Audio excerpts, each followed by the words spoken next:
Hey guys, Joel's coming at you with another reasoning session, and today I'm going to talk about when things seem hopeless, when all hope is lost, Source always has a plan. Come now and let us reason together. Come now, we can talk it over. So the passage I'm going to be sharing of comes from the oracles of Iħezqe'l, or Ezekiel in the English. And this is a very famous one that a lot of people might know. It's about the valley of dry bones. So just starting at the beginning of chapter 37, it says, "The hand of Yahweh was upon me, and carried me out in the spirit of Yahweh, and set me down in the midst of the valley which was full of bones, and caused me to pass by them round about. And behold, there were very many in the open valley, and lo, they were very dry. And he said unto me, Son of man, can these bones live? And I answered, O Lord Yahweh, you know. Again he said unto me, Prophesy upon these bones, and say unto them, O you dry bones, hear the word of Yahweh. Thus says the Lord Yahweh unto these bones, Behold, I will cause breath to enter into you, and you shall live.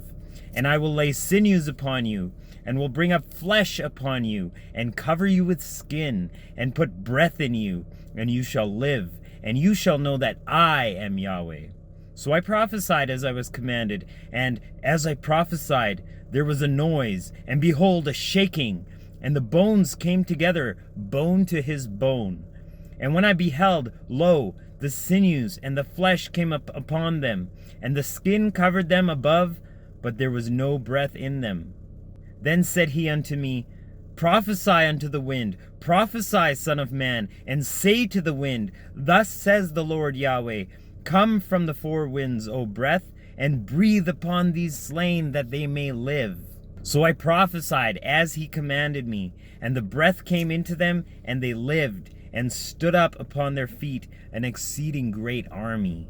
Then he said unto me, Son of man, these bones are the whole house of Israel. Behold, they say, Our bones are dried, and our hope is lost. We are cut off for our parts. Therefore prophesy, and say unto them, Thus says the Lord Yahweh, Behold, O my people, I will open your graves, and cause you to come up out of your graves, and bring you into the land of Israel. And you shall know that I am Yahweh when I have opened your graves, O my people, and brought you up out of your graves, and shall put my spirit in you, and you shall live, and I shall place you in your own land. Then shall you know that I, Yahweh, have spoken it and performed it, says Yahweh." So we see that in this vision, even though all hope seemed lost and all the bones were literally dry, their marrow wasn't even moist. They were dry bones, which means they'd been dead for a long time. And this was paralleled, as Yahweh said, to the house of Israel, where they say we're cut off, all our hope is lost. This was during the Babylonian exile, mind you. And it really did seem hopeless for them. But Yahweh always has a plan. And first things first, once the bones started moving, each bone connected with its adjacent bone. And that, of course, bones in this case symbolize the people that comprise the whole nation of Israel. But all of these items in this story have a symbolic meaning. We can go and compare them to the four elements. We have bones, which is literally earth. And then we have sinews, which is like the water aspect or the lymphatic aspect. In the traditional four humors, that is parallel to the phlegmatic. And then we have the flesh, which is parallel to air. And then the skin, finally, which is parallel to fire. But then you have the spirit. And that spirit represents the actual etheric energy, that quintessential fifth element, which comes in and literally gives life to all other four. But look, we don't even have to stop there, because all of this is paralleled with the way the tabernacle, or the temple even, was set up. If we look at things, of course, the bones symbolize the framework, the structure which holds the whole building together. And then we have the sinews, which parallel to, movement. Sinews are literally like tendons and such. But that also holds the bones together. But what holds the framework of the temple worship together? Of course, it's the items that were involved in all of this. But the items are useless without the rituals, and that is symbolized by the flesh, the actual muscle that covers the bones and gives strength or movement to the whole organism. But even then, you stop there and it doesn't look very pleasant. You know, you might see these skinless medical models to show you the anatomy of the muscles. You know, they don't look very attractive though.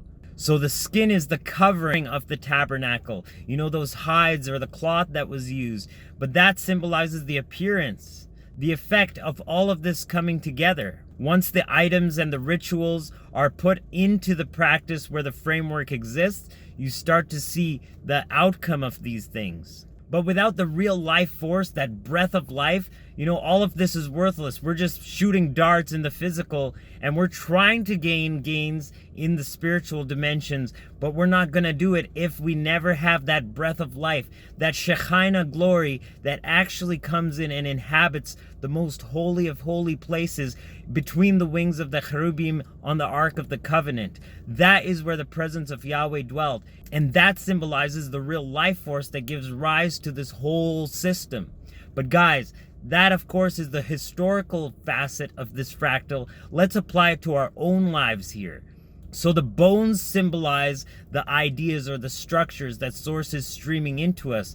And a lot of times our logic or a reason gets in the way, and we think that, you know, all these ideas sound nice on paper or in my imagination, but this blueprint, it's not really going anywhere. It's worthless. And actually, we say these things that cut our own selves off instead of progressing through and allowing Source to put the next step into the picture. And the next step that's represented by the sinews is actually those thoughts that come through once that idea concretizes in our mind's eye. The thoughts start to unfold wherewith we can actually start to bring, not finish yet, but start to bring this vision into a reality. Once we allow those thoughts to take root, then we're actually able to manifest actions. And of course, the actions represent the muscle or the flesh. Those actions are us working through this physical dimension to actually influence this dimension and create the next step, which is the skin or the coverings or the appearance, which is the events unfolding. They start to unfold around us, and we start to see more and more of that vision concretize.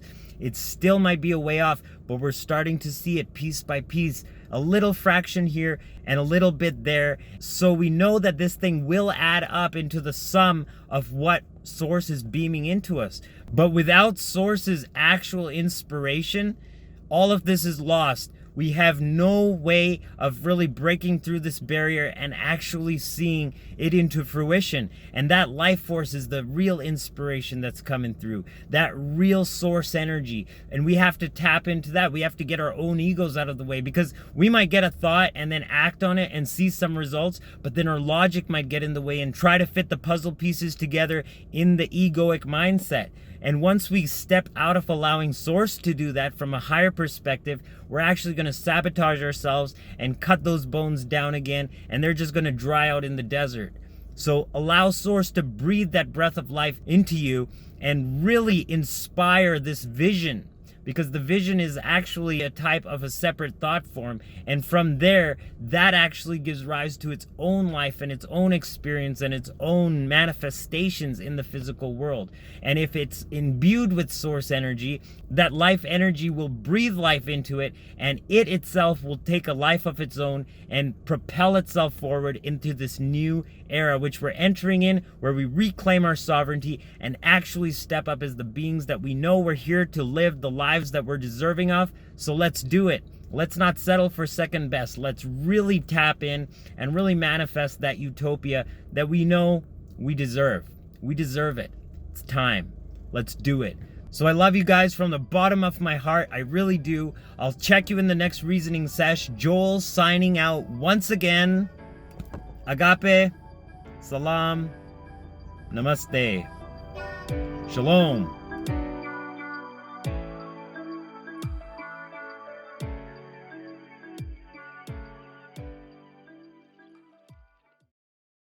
And the next step that's